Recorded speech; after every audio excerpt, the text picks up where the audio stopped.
예, 저희들이 이제 그 잠언 어제부터 그 잠언 이제 어제 22장 그 17절부터 이제 말씀을 드렸는데, 그 지혜로운 자, 우리 지혜로운 자가 주는 우리 30가지 교훈을 이제 17절부터 저희들이 22장 17절부터 저희들이 살펴보고 있습니다.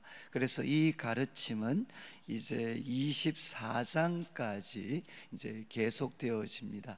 한 30가지 정도의 이렇게 교훈이 나오는데, 이제 이 30가지 교훈은 아마 우리 그 성도님들께서 이제 어제 했던 그 5가지 내용, 또 오늘 우리가 한 13가지 정도, 한 12가지 정도 다루고, 나머지는 오늘 밤에 우리가 다루게 되는데, 한 30가지 내용들은 이렇게 한번 이렇게 좀 복습도 하시면, 이제 우리가 잠언의 내용이 굉장히 방대합니다.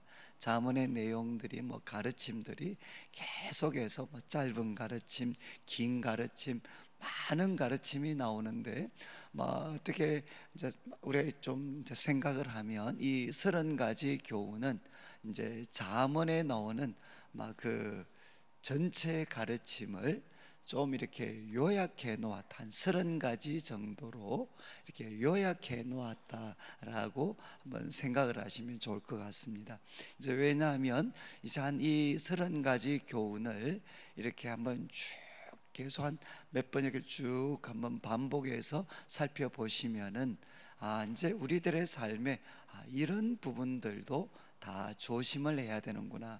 이제 어제 저희들이 그 서론을 하면서 이 30가지 교훈은 이제 이집트에 그 지혜의 문헌이 있습니다. 이제 솔로몬보다 좀 앞선 시대인데, 이 그 아멘 에모페의 교훈이다 라는 것과 이제 형식도 또 내용도 이렇게 비슷한 것이 참 많습니다. 그래서 이제 아마 이 솔로몬의 이 잠언의 내용이 아마 그쪽과 영향을 주고받았지 않겠는가라고 많이 추측을 합니다.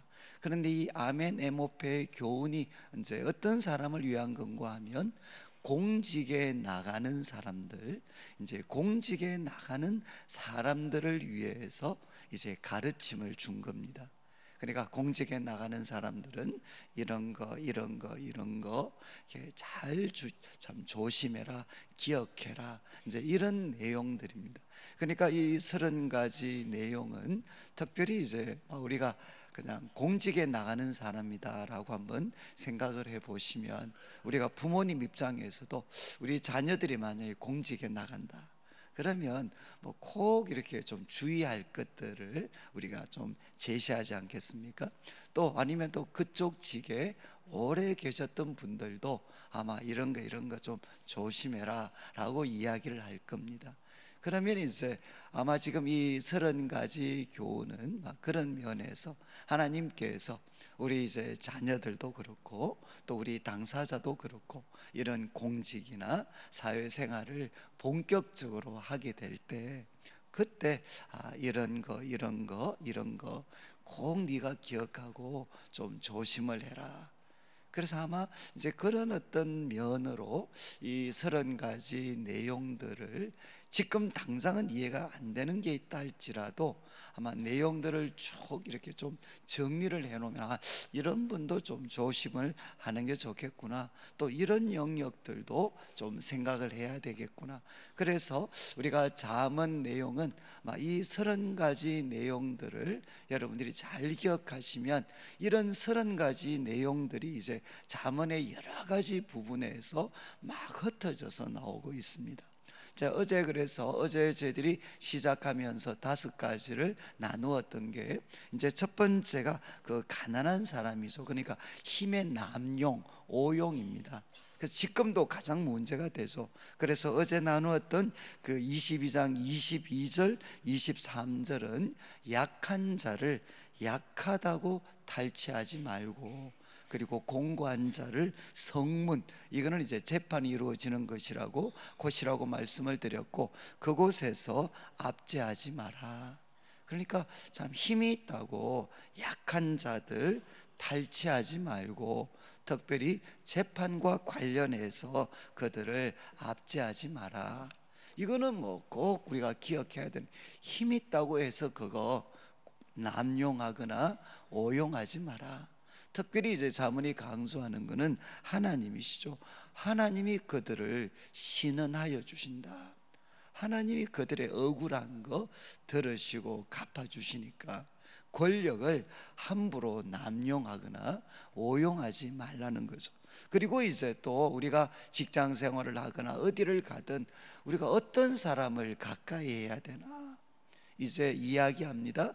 노를 품는 자, 그리고 울분한 자, 그 마음에 분노가 가득한 사람과 이렇게 사귀지 마라, 동행하지 마라. 이런 것도 우리가 참 기억해 둘 필요가 있죠. 우리가 막상 직장 생활을 하고 또 여러 사람들을 사귈 때 그 마음에 울분과 그리고 분노가 가득 찬 사람 사귀게 되면 너도 전염된다는 겁니다. 너도 전염이 되고, 그리고 너 영혼이 올무에 빠질 수가, 덫에 이렇게 빠질 수가 있다. 그리고 이제 세 번째 이야기했던 거는 보정. 이 보정 서지 마라. 이제 그냥 우리가 얼마 전 돕는 거는 괜찮지만 보정은 서지 마라, 이렇게 이야기를 하고, 그리고 또 이제 그 토지, 그러니까 토지의 경계를 표기하는 이 지계석, 옛날 선조 때부터 있었던 지계석, 땅의 경계를 표시하는 돌입니다.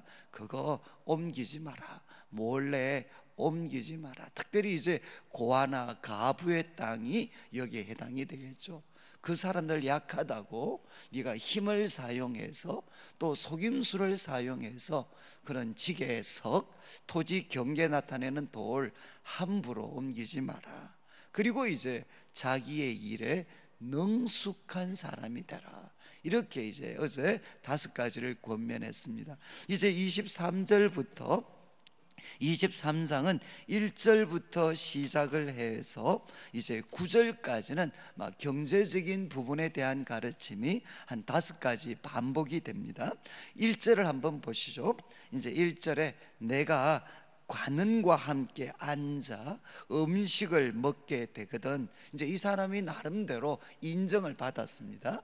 그래서 이제 관원, 높은 그 관원들과 함께 앉아 식사하는 이제 그런 하나의 상황이 생겼다는 거죠. 그런 어떤 상황이 주어졌을 때 3가지를 권면을 합니다. 첫 번째는 뭔가 하면 삼가 내 앞에 앉아 내 앞에 있는 자, 지금 나한테 식사를 초대해서 같이 식사하자고 하는 이 사람 누구인지를 생각하며, 이제 우리말은 조금 약한데 누구인지 정말 주의 깊게 생각해라. 지금 너를 식사 초대해서 같이 먹자고 하는 이 사람이 정말 어떤 사람인지 주의 깊게 생각해야 된다. 그 다음에 이제 2절, 내가 만일 음식을 탐하는 자 있거든. 이거는 뭐겠습니까? 앞에 진수성찬이 놓여져 있습니다. 우리가 참 평소에 보지 못했던 그런 음식들이 지금 놓여져 있습니다. 그렇다면 네가 이렇게 못 본 음식이고 정말 먹는 거 좋아하거든. 2번째 교훈이 뭐냐? 내 목에 칼을 둬라. 굉장히 과격한 말이죠. 내 목에 칼을 둬라. 이거는 뭐겠습니까? 결국은 말과 행동을 철저히 조심해야 된다는 겁니다. 너 목에다가 칼을 둬라. 칼을. 내 입에서 나오는 말 그리고 행동을 철저하게 조심해야 된다. 그리고 3번째 3절, 그의 맛있는 음식을 탐하지 마라. 그거 절대로 탐하지 마라. 이유가 뭡니까? 속이는 음식이다. 거기에는 분명히 이렇게 우리가 다 파악을 하지 못하지만 거기에는 속임수가 있다는 거죠. 속이는 음식이다. 속이는 음식. 이거는 뭐겠습니까? 아마 경험에서 우러난 그런 교훈이겠죠. 그러니까 이제 지금 지혜로운 자가 우리에게 교훈을 합니다. 관직에 있는, 네가 참 이제 사람들한테 인정받으면 나름대로 힘이 있고 또 이미 능력 있는 사람들이 우리를 식사에 초대하겠죠. 그런 상황 생겼을 때 자기 도취에 빠져서 막 이렇게 하지 말고, 첫 번째는 초대한 사람 정말 누군지 주의 깊게 생각하고, 그리고 맛있는 음식 차려져 있거든 목에다 칼을 둬라. 말 한마디도 조심을 해라. 그리고 세 번째는 그거 탐하지 마라. 왜냐하면 거기에는 속임수가 담겨져 있다는 겁니다. 그리고 이제 4절과 5절도 모양, 4절과 5절도 좀 비슷한 교훈인데, 4절을 보시면 이제 두 번째, 부자 되기에 애쓰지 마라. 부자 되려고 너가 가진 모든 힘을 소진시키지 말라는 겁니다. 부자 되기에 애쓰지 말고 또 사사로운 지혜를 버릴지어다. 여러분, 사사로운 지혜는 뭐겠습니까? 하나님을 의지하지 않고 자신의 능력과 지혜를 의지하는 거겠죠. 그러니까 부자 되려고 애쓰지 말고 너의 사사로운 지혜를 버려라. 그러면서 참 이 5절 말씀 하나의 그 그림입니다. 5절 말씀, 내가 어찌 허무한 것에 주목하겠느냐. 허무한 것은 말 그대로 재물이죠. 재물. 그 재물을 허무한 것이라고 표현을 했습니다. 그러면서 너 어떻게 허무한 것에 주목하겠느냐, 그러면서 이런 그림을 그려줍니다. 정령이 반드시 재물은 스스로 날개가 나온다. 이 참 그림이죠. 이렇게 돈이 있다면, 만약 돈이 있다면 갑자기 우리가 꽉 잡았다고 생각했는데 갑자기 이 돈에서 날개가 나와요. 날개가 나와가지고 그 다음 어떻게 하느냐, 훨훨 납니다. 하늘을 납니다. 그러면서 사라져 버립니다. 이게 무엇을 뜻하겠습니까? 정말 이 예상치 못한 방법이죠. 아니, 돈에서 어떻게 날개가 나올 수 있겠습니까? 그리고 신속하게 하늘을 나는 독수리처럼 이제 날아가 버릴 거다, 사라져 버릴 거다. 그러니까 부자 되기에 애쓰지 말고, 그리고 사사로운 지혜, 이렇게 하면 내가 돈을 꼭 벌고 내 손아귀에 둘 수 있을 거다, 이런 생각하지 말라는 겁니다. 돈 스스로 날개가 나와서 독수리처럼 훨훨 날아가 버릴 거다. 결국 이것이 우리에게 교훈하는 것은, 여러분, 영원한 것은 돈이 아닙니다. 영원한 것은 무엇인가 하면 하나님이 영원하십니다. 그러니까 그 영원하신 하나님께 맞추어서 바로 하나님께서 우리에게 기뻐하시는 일들을 위해서 재물들을 잘 사용을 해야지, 바로 그 마치 돈이 영원한 것처럼 생각을 하고 거기에 모든 관심과 에너지를 다 쏟아부어 버리면 우리가 생각하지도 못했던 그런 방법으로, 그리고 신속하게 그거는 다 사라져 버린다. 그러니까 내 사사로운 부자 되기에 애쓰지 말고 사사로운 지혜를 버리라는 겁니다. 그리고 세 번째는 다시 음식에 대한 교훈인데, 6절 말씀, 악한 눈이 있는 자의 음식을 먹지 말라는 겁니다. 여기 악한 눈이 있는 사람은 제가 이렇게 강연에 드린 것처럼 인색한 사람입니다. 인색하고 그냥 말 그대로 돈에 목숨을 거는 사람입니다. 그래서 이 악한 눈이 있는 자의 음식을 먹지 마라. 그리고 그의 맛있는 음식을 탐하지도 마라. 그러면서 이 7절 말씀 앞부분은 우리 번역은 좀 말이 어려운데, 대저 그 마음의 생각이 어떠하면 그 위인도 그러하다. 그러니까 그 사람 마음을 보면 그 사람을 안다.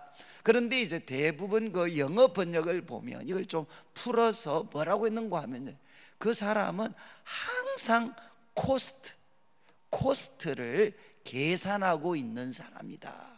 코스트 아시죠? 이제 우리가 가격입니다. 대가입니다. 대가. 이 사람은 지금 먹으면서도 항상 머릿속에는 뭐가 돌아가느냐, 이거 하면 얼마의 이익이 있고 얼마의 소득, 얼마의 손해가 있다. 머리에는 계속해서 계산이 돌아가고 있는 사람이다. 그러니까 그 사람이 너한테 이렇게 진수성찬을 절대로 그냥 이렇게 줄 리가 없다는 겁니다. 그래서 이제 7절 말씀에 이야기합니다. 그 사람은 지금도 먹으면서 계속 계산하고 있기 때문에 그가 내게 먹고 마시라 이렇게 할지라도 그의 마음은 너와 함께 하지 아니한다. 그의 말과 그의 마음은 완전히 다르다는 것입니다.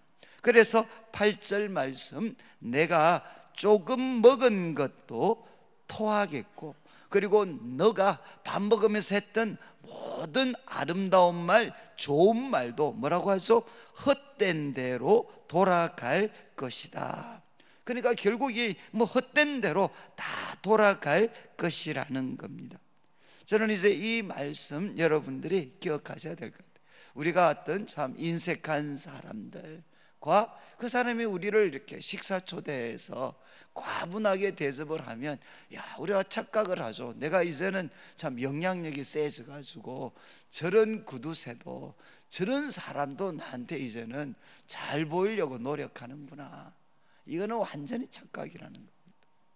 그 사람은 먹으면서도 계산하고 마음은 딴 데가 있으니까 여기에 내가 조금 먹은 것도 다 토할 거다. 이건 뭐겠습니까? 결국은 땅을 치고 후회할 날이 온다는 겁니다. 그 조금 먹은 것까지도 다 토해내야만 되는, 그리고 그때 아름다운 말 했던 거 다 그냥 헛수고가 되어져 버리는 이런 일들이 반드시 일어날 거라는 거예요. 지금 우리가 이제는 정치라든가 우리 대중매체를 통해서 보면 정말 이런 일이 일어나잖아요. 조금 먹었던 것들 다 토해내고 있는, 그것 때문에 땅을 치고 있는 일들을 우리는 많이 볼 수가 있다는 것입니다. 그래서 이제 세 번째도 먹는 것과 관계돼서 이야기하죠. 악한 눈이 있는 자, 이런 사람들하고 식사할 때 주의해야 된다, 이렇게 교훈을 했습니다. 그리고 이제 9절 말씀을 보시면, 미련한 자의 귀에 말하지 마라. 이는 그가 내 지혜로운 말을 업신여길 것이다. 그러니까 여러분이 이제 이 미련한 자, 성경에서 참 이 잠언에서 미련한 사람이죠. 좋은 말 듣기를 거부하는 이 미련한 사람의 귀에다가 말하지 말라는 겁니다. 그 말, 왜 말을 하겠습니까? 내가 이 사람한테 감동을 주고 변화를 시키고 그렇게 하려고 이 미련한 자에게 말하지 마라. 그러면 그 사람은 뭐라고 생각하느냐? 내 지혜로운 말을 업신 여길 거다.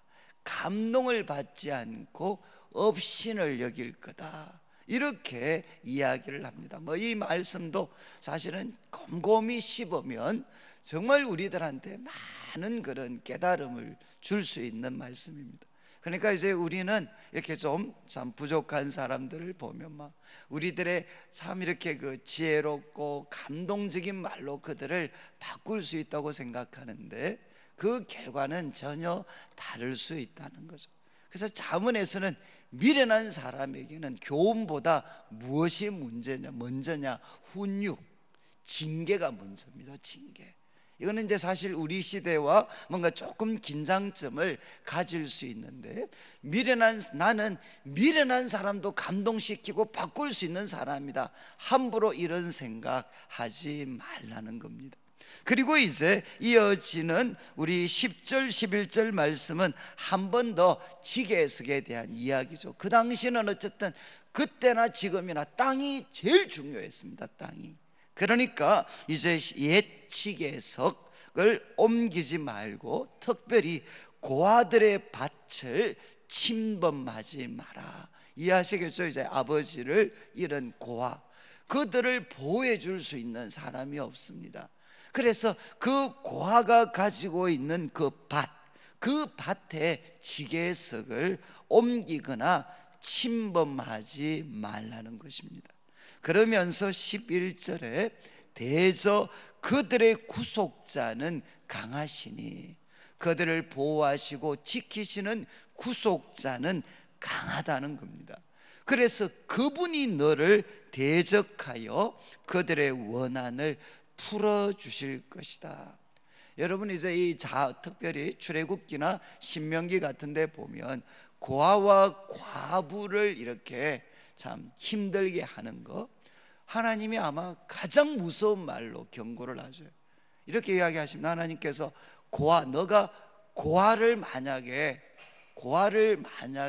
이렇게 고통스럽게 하면, 그 다음 약속에 하나님 뭐라고 말씀하시죠? 너 자식들 고아로 만들어 주겠다.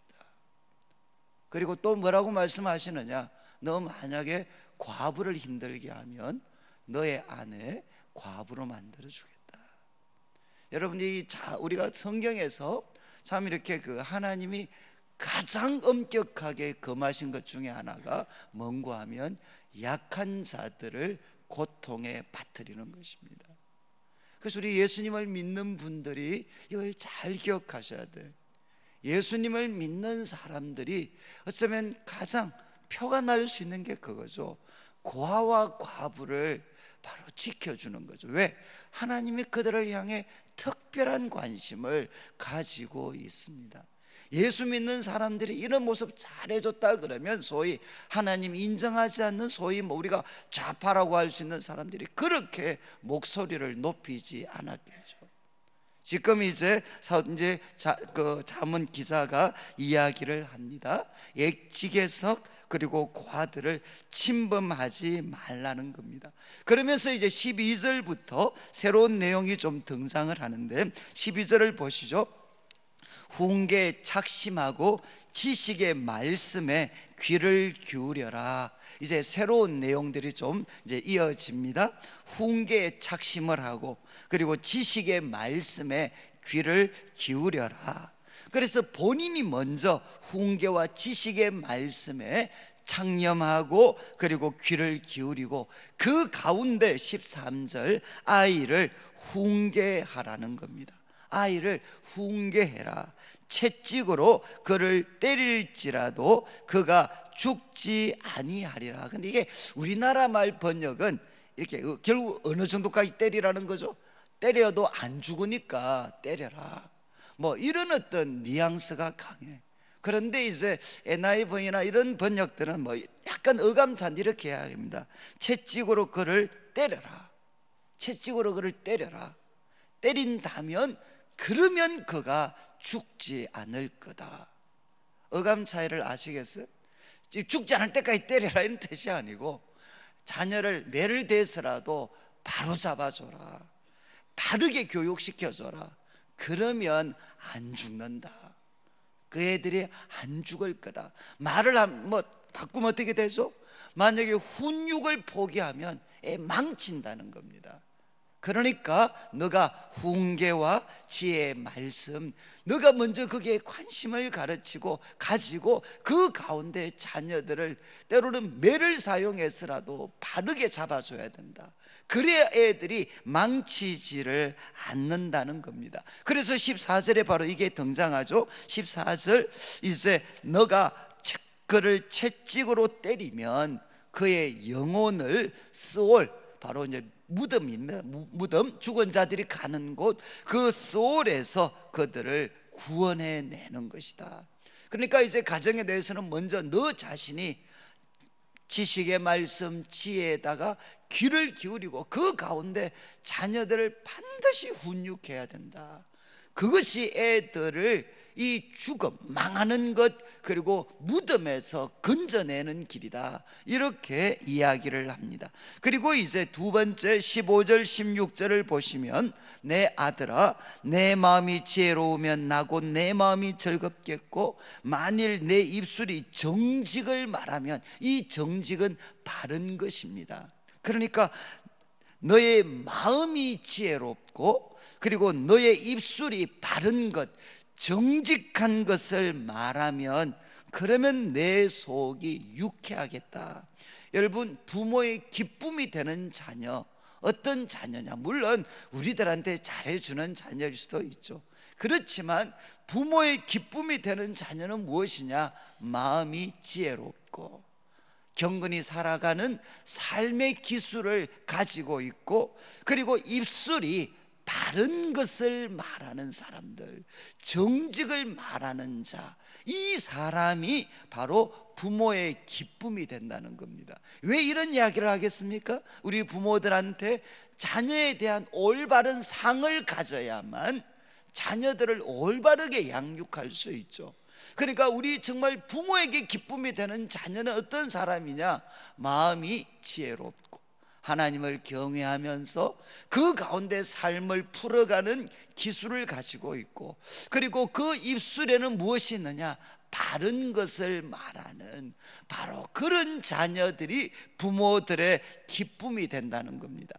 그러면서 17절 18절을 보시면 이런 말씀은 좀 기억하시면 좋겠습니다. 내 마음으로 죄인의 형통을 부러워하지 마라. 지금 하나님 안 믿어도 잘못된 방법으로도 떵떵거리면서 사는 사람들 부러워하지 말고 항상 여호와를 경외해라. 항상 여호와를 경외해라. 그러면서 18절, 그러면 정령이 너의 장래가 있을 것이다. 너에게 미래가 있을 것이다. 그리고 내 소망은 절대로 끊어지지 않는다는 것입니다. 여러분, 아마 우리가 참 신앙생활 제일 힘들 때가, 마음이 씁쓸할 때가 언제입니까? 하나님도 잘 안 믿고 제 멋대로 엉망으로 살아가는데도 형통한 사람들, 그 사람들을 보면 우리 마음이 흔들릴 때가 있습니다. 이거는 이제 시편 잠언에서 많이 강조하죠. 지금 이야기합니다. 이런 어떤 죄인들의 형통을 부러워하지 말고 그때도 여호와를 경외해라. 하나님을 섬기는 것이 가장 귀한 일임을 고백하고 그분을 경외하면, 그러면 너에게 장래가 있을 것이다. 미래가 있을 거다. 소망이 끊어지지 않는다. 그 다음 이제 19절부터 21절까지는 우리 자녀들에 대해서 가까이 해야 될 것, 멀리 해야 될 것. 19절, 내 아들아 너는 듣고 무엇을 얻어야 되겠습니까? 지혜를 얻어야 됩니다. 여러분, 자녀들이 무엇을 가까이 해야 되느냐? 지혜를 가까이 해야 됩니다.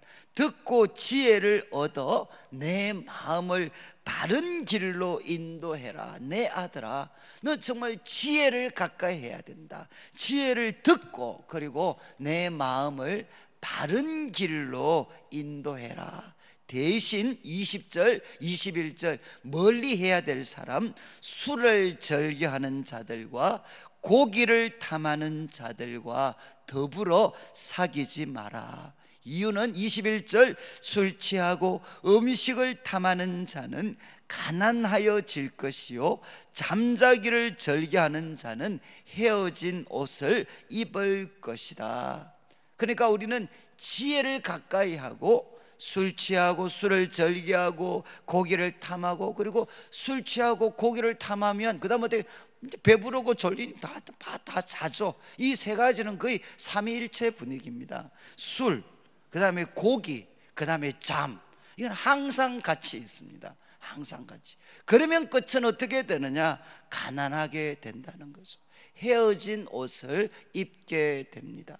그리고 이제 22절부터 25절까지는 같은 주제지만 부모에게 기쁨이 되는 자녀의 모습은 어떤 모습이냐? 22절, 너를 낳은 아비에게 청종하고 내 늙은 어미를 경히 여기지 마라. 이거는 정말 잠언에서 많이 강조하죠. 우리 연세 드신 어르신들을 청종하고 그분들 경이라는 것은 무시하지 말라는 겁니다. 그러면서 이제 23절, 진리를 사되, 참 재밌는 말씀. 진리는 사기만 하고 팔아버리지는 마라.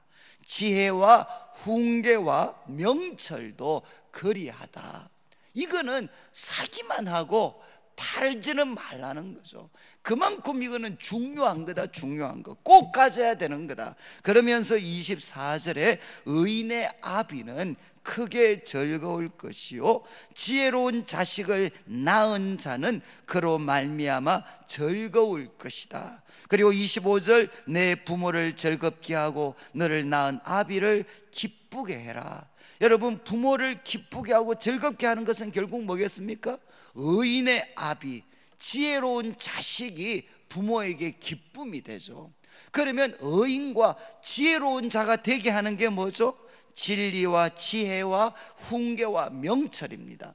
그래서 우리가 정말 부모를 기쁘시게 하고 자랑스럽게 할 수 있는 그런 자녀가 되려면 진리, 지혜, 훈계, 명철, 이거 꼭 사서 이걸 자기 걸로 만들어 가지고 우리들의 삶이 의인으로, 그리고 지혜로운 자로 나타나도록 만드는 것이 바로 부모들에게 기쁨이 되는 자녀가 될 수 있다는 겁니다.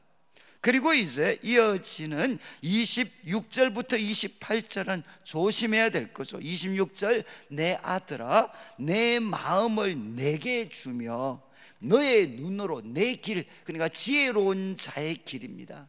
너의 마음으로, 너의 눈으로 내 길을 즐거워해야 된다.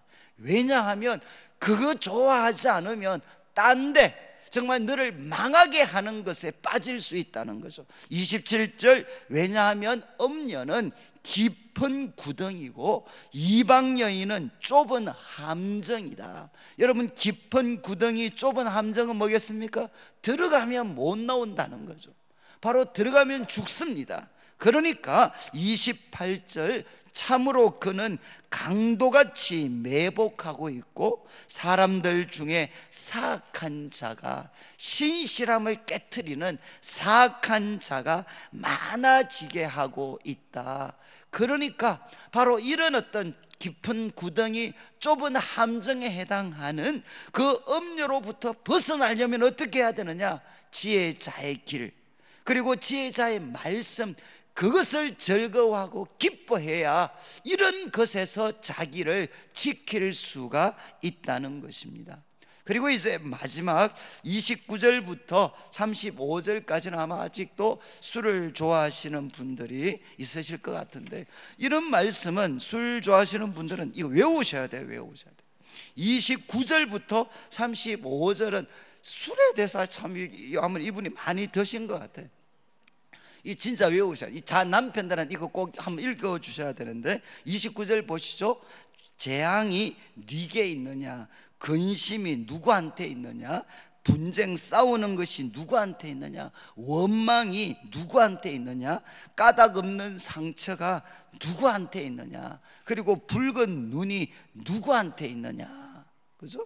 이거 도대체 누구한테 있느냐? 여기에 나오는 재앙, 근심, 분쟁, 원망, 까닭 없는 상처, 그리고 붉은 눈, 눈도 말지를 못하잖아요. 이게 누구한테 있느냐? 그러면서 30절, 술에 잠긴 자에게 있다. 술에 잠긴 자에게 있고, 혼합한 술, 이거는 이제 뭐라고 하죠? 이걸 혼합한 술, 뭐 좋게 보면 칵테일이 되나요? 아니면 짬뽕이 되는지 모르겠어요. 이게 어떤 그 혼합한 술을 구하러 다니는 자에게 있다. 그래서 여러분, 이 술에 잠기면 어떻게 되느냐? 여러분, 재앙이 우리들의 삶에 있고, 근심, 분쟁, 원망, 까닭 없는 상처가 우리들한테 주어집니다. 그리고 몸도 베립니다. 몸도. 그러면서 이제 31절 이렇게 묘사합니다. 포도주는 붉고 색깔도 끝내주죠. 그리고 잔에서 번쩍이면, 이게 왜 뭐죠? 이게 막 그 거품 막 나오는 거 있잖아요. 잔에서 이렇게 막 또 이렇게 거품이 막 번쩍이고 순하게 목에서 그냥 순하게 이렇게 내려갑니다. 제가 이걸 잘 안 마셔봐가지고 좀 리얼하게 좀 표시를 해야 돼요. 제가 이거 별로 경험이 없어가지고 이제. 그래서 순하게 이렇게 내려가요. 근데 뭐라고 했습니까? 너는 그것을 보지도 마라. 보지도. 이유가 뭡니까?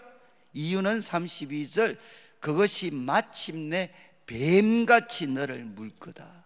그리고 독사같이 너를 쏠 거라는 겁니다. 그러면서 이제 33절부터 37절까지 말씀은 이제 술이 가진 파괴적인 영향력입니다. 그래서 33절에 눈에는 뭐가 보입니까? 눈에는 괴이한 것, 우리 어른들 말로 하면 눈에는 헛개비가 보인다는 거죠. 눈에는 괴이한 것들이 보이고, 그리고 내 마음은 구부러진 말을 한다. 이거는 뭔가, 구부러진 말은 방언입니다. 누구도 알아들을 수 없는 그런 이제 영적인 말들을 술을 드셔도 한다는 거죠. 그래서 구부러진 말을 해. 못 알아들어, 못 알아들어. 그리고 세 번째는 뭐죠? 너는 바다 가운데 누운 자 같고 돛대 위에 누운 자 같다. 이거 뭡니까? 우리가 살고 있는 세상은 정말 위험한 세상인데 그 위험한 세상에서 정신을 잃어버렸어요. 이거만큼 치명적인 게 없죠. 정말 정신을 바짝 차려도 제대로 못 사는 세상에, 이런 위험한 세상에 바다 가운데 누운 자, 돛대 위에 누운 자처럼 정신을 잃어버리게 만듭니다. 그리고 이제 또 35절, 내가 스스로 말하기를 사람이 나를 때려도 나는 아프지 아니하고 나를 상하게 해도 내가 감각이 없다. 저는 술 드신 분들 중에 이런 걸 제일 많이 봤어요. 때려봐 때려봐, 그리고 맞고 정말 이렇게 그 다음날 막 이렇게 팅팅 감아서 오는 사람들 있잖아요. 이게 뭐죠? 술은 사람들한테 무모한 용기를, 거짓된 용기를 제공해 줍니다. 그리고 이제 마지막은 뭐죠? 이제 중독이죠. 그렇게 했으면서도 마지막 35절, 내가 언제나 깰까 다시 술을 찾겠다. 이게 뭐죠? 바로 중독입니다. 자기 힘으로 벗어날 수가 없다는 것입니다. 그러니까 술에 빠지면 한마디로 망합니다. 망해요. 그래서 이제 제가 이번에도 며칠 전에 앞에 한 여자분들이 세 분 가는데 뭐 그런 이야기를 하더라고요. 제일 무서운 게 뭔 줄 알아요? 그러니까 한 분이 뭔데요? 술이야 술. 그렇게 옆에 있는 사람이 물었어요. 사람이 술을 못 이겨? 절대 못 이겨! 이렇게 이야기하더라고요. 여러분, 혹시라도 나는 술을 이길 수 있다고 생각하는 사람은 그는 바보들입니다. 바보들. 오늘 우리가 말씀을 우리가 좀 마무리하면서 여러분들이 이 말씀, 그러니까 이거 하나 제가 말씀드렸는데 한 30, 지금 오늘까지 하면, 어제 오늘 하면 한 17가지 정도 되는데 이거 한번 곰곰이 한번 씹어 보시면서 이 말씀 가지고 자신의 삶을 한번 돌아보시게 되면 참 우리가 지혜로운 자의 길을 걸어갈 수가 있습니다. 그래서 우리 하나님의 말씀을 통해 저는 우리 성도님들이 정말 이렇게 잘 지혜로운 자, 앞으로 아마 느끼시겠죠. 우리가 살다 보면 결국 우리가 위태로워지는 것은 뭐냐? 20가지 잘해도 하나가 약하면 거기에서 우리들의 인생이 힘들어질 때가 많이 있습니다. 그래서 아직 우리들의 삶이 평화로울 때 이 모든 한 30가지 되는 영역들을 잘 살펴서 우리들 자신을 준비시키면 그만큼 우리들의 삶을 아름답고 하나님께 영광이 되고 다른 사람들에게 도움이 되고 우리 후손들에게 자랑스러울 수 있는 저희들의 삶이 될 수가 있습니다. 이런 은혜가 우리 성도님들에게 넘치기를 주님의 이름으로 축원합니다.